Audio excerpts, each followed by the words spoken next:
Assalamualaikum warahmatullahi wabarakatuh. Bismillah wassalatu wassalamu ala rasulillah wa ba'du. Saudaraku yang dirahmati Allah, kita semua tahu Nabi dan Rasul merupakan orang-orang pilihan Allah untuk menyampaikan wahyu dan menyebarkan agama Islam. Dalam hal keimanan, Nabi dan Rasul jelas memiliki keimanan yang luar biasa untuk bertakwa kepada Allah Subhanahu wa Ta'ala. Ada banyak jumlah nabi di dalam agama Islam, akan tetapi hanya 25 nabi dan rasul yang wajib kita ketahui. Salah satu yang tidak termasuk dalam 25 nabi dan rasul adalah Nabi Khidir. Meski tak masuk dalam daftar 25 nabi dan rasul, akan tetapi nabi yang satu ini memiliki kisah populer semasa hidupnya, dan bahkan diabadikan dalam jurnal 1001 kisah teladan muslim. Dalam kisah tersebut, beliau diceritakan mendapatkan 5 perintah dari Allah Subhanahu wa Ta'ala ketika tidur. 5 perintah tersebut bukanlah perintah sembarangan dan tentu saja harus dilaksanakan. Lantas bagaimana proses Nabi Khidir mendapatkan perintah dari Allah? Bermula ketika beliau sedang tertidur, Nabi Khidir bermimpi Allah Subhanahu wa Ta'ala memerintahkannya untuk berjalan ke arah barat. Tidak cukup sampai di situ, Allah juga memerintahkan beliau untuk melakukan 5 hal terkait peristiwa yang akan ditemuinya sepanjang perjalanan. 5 perintah ini pun sangat erat kaitannya dengan kehidupan kita sehari-hari, karena mempunyai arti tersirat yang sangat mendalam. Lalu apa saja 5 perintah Allah kepada Nabi Khidir yang juga bisa kita terapkan dalam kehidupan sehari-hari? Pertama, makanlah apa yang engkau lihat atau engkau hadapi. Kedua, sembunyikan apa yang engkau temukan. Ketiga, terimalah apa yang datang kepadamu. Keempat, jangan kecewakan yang datang kepadamu. Kelima, larilah engkau dari apa yang ditemui. Karena 5 hal tersebut merupakan perintah langsung dari Allah, maka keesokan harinya Nabi Khidir pun melaksanakannya. Ia kemudian berjalan ke arah barat. Dalam perjalanannya yang cukup panjang, Nabi Khidir bertemu dengan sebuah bukit. Namun kemudian beliau merasa bingung, karena perintah pertama dari Allah adalah makanlah apa yang engkau temui. Akhirnya beliau berkata, aku diperintahkan untuk memakan apa yang aku temui, tapi ini sungguh mustahil, ujar Nabi Khidir alaihissalam. Hingga pada akhirnya beliau mendekati bukit tersebut. Namun ternyata Allah berkehendak lain, sehingga terjadi sebuah keajaiban. Bukit yang tadinya luas tersebut mengecil hingga menjadi sebesar roti. Alhamdulillah, aku telah berhasil melakukan perintah pertama. Mudah-mudahan Allah Ta'ala memudahkan bagiku untuk menerima pelajaran yang tersirat di dalamnya, ujar Nabi Khidir alaihissalam. Setelah selesai dengan pelajaran pertama, beliau pun melanjutkan perjalanannya. Di tengah perjalanan, beliau kembali bertemu dengan mangkuk berbentuk emas. Sesuai dengan perintah yang kedua, yakni menyembunyikan apa yang ditemui. Maka Nabi Khidir sesegera mungkin menggali tanah untuk menyembunyikan mangkuk emas tersebut. Namun ternyata sebuah keanehan kembali terjadi. Mangkuk emas yang tadi ditanamnya bergerak dan keluar dari tanah seperti sedia kala. Bahkan hal ini terjadi beberapa kali, sampai akhirnya Nabi Khidir alaihissalam tidak menghiraukan mangkok emas tersebut. Lalu beliau kembali melanjutkan perjalanannya. Ketika itu ada seekor burung kecil yang datang menghampirinya. Burung kecil tersebut dikejar oleh seekor elang. Lantas Nabi Khidir teringat dengan pesan Allah yang ketiga, yaitu terimalah apa yang datang padamu. Maka dari itu dirinya menyimpan burung tersebut dengan baik.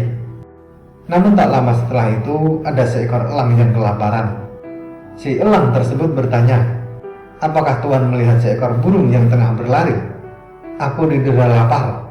Jika melihatnya, tolong beritahukan kepadaku. Teringat akan pesan Allah yang keempat, yaitu jangan kecewakan yang datang kepadamu. Hal inilah yang membuat Nabi Khidir merasa kebingungan. Sebab di satu sisi beliau kasihan jika harus melepaskan burung kecil untuk jadi santapan si elang. Akhirnya beliau mendapatkan ide. Nabi Khidir membuat sebuah kesepakatan dengan burung kecil dan juga elang, yaitu Beliau hendak memotong bagian tubuh dari si burung kecil, kemudian sebagian diberikan kepada elang. Lalu keduanya pun sepakat. Akhirnya Nabi Khidir memberikan potongan kecil tersebut kepada si elang. Setelah menyantap makanannya, burung elang ini pun pergi. Kemudian burung kecil yang tadi disimpan pun akhirnya dilepaskan. Alhamdulillah, bisik Nabi Khidir alaihissalam. Karena Allah Ta'ala, aku bisa melakukan apa yang diperintahkannya. Kemudian Nabi Khidir kembali melanjutkan perjalanannya.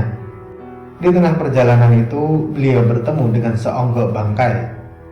Namun perintah kelima yang diberikan Allah kepada Nabi Khidir adalah beliau harus meninggalkan apa yang ditemui. Akhirnya Nabi Khidir pun bergegas meninggalkan bangkai tersebut untuk mencari tempat istirahat. Malam pun menjelang, dan Nabi Khidir pun berdoa meminta petunjuk atas hikmah di balik peristiwa yang sudah dialaminya. Dalam tidurnya beliau kembali bermimpi, di mana mimpi tersebut merupakan jawaban dari apa yang ditemui Nabi Khidir selama perjalanan. Dan inilah makna mendalam yang tersirat dari pelajaran Nabi Khidir, sekaligus yang bisa kita terapkan dalam kehidupan kita sehari-hari.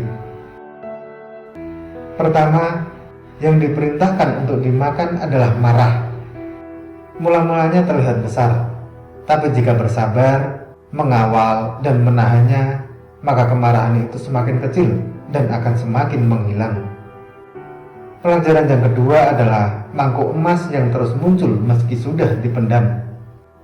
Mangkuk emas merupakan perlambang dari sebuah kebaikan, yang artinya meski kebaikan sudah kita sembunyikan seperti apapun, dia akan tetap terlihat dan akan terkenang oleh banyak orang.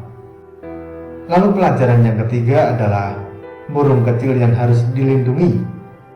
Ini merupakan perlambang dari amanah. Sekecil apapun amanah yang diberikan kepada kita, hendaknya kita menerima dan jangan sampai mengkhianati amanah tersebut.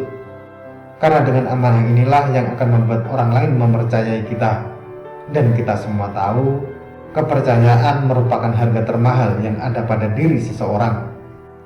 Lalu hikmah dari pelajaran yang keempat adalah jika ada orang yang datang menyampaikan keperluan atau keinginan, terima dan berikanlah, sekalipun kita sangat membutuhkannya. Hal ini sangat erat hubungannya dengan silaturahmi. Karena dengan menjaga silaturahmi, insya Allah Subhanahu wa Ta'ala akan memberikan kita balasan yang tak pernah kita sangka sebelumnya. Lalu hikmah dari pelajaran yang kelima adalah bangkai busuk yang harus dihindari. Artinya, sebisa mungkin kita harus menghindari ghibah atau menceritakan keburukan seseorang. Karena ghibah merupakan suatu kebusukan yang tidak sepatutnya kita sebarluaskan kepada orang lain. Sehingga kebusukan tersebut harus kita hindari, supaya tidak menimbulkan kebencian orang lain terhadap kita. Saudaraku yang dirahmati Allah, semoga dari kisah dan 5 perintah yang diberikan Allah kepada Nabi Khidir tersebut bisa kita terapkan dalam kehidupan kita sehari-hari. Karena segala sesuatu yang diperintahkan Allah sudah tidak diragukan lagi akan faedah dan pelajaran penting yang bisa kita terapkan dalam kehidupan kita. Semoga Allah Subhanahu wa Ta'ala selalu melindungi dan menjaga kita dari segala macam keburukan dunia. Amin. Amin ya rabbal alamin. Wallahu a'lam bishawab. Semoga materi ini bermanfaat. Sampai ketemu pada materi berikutnya. Dan wassalamualaikum warahmatullahi wabarakatuh.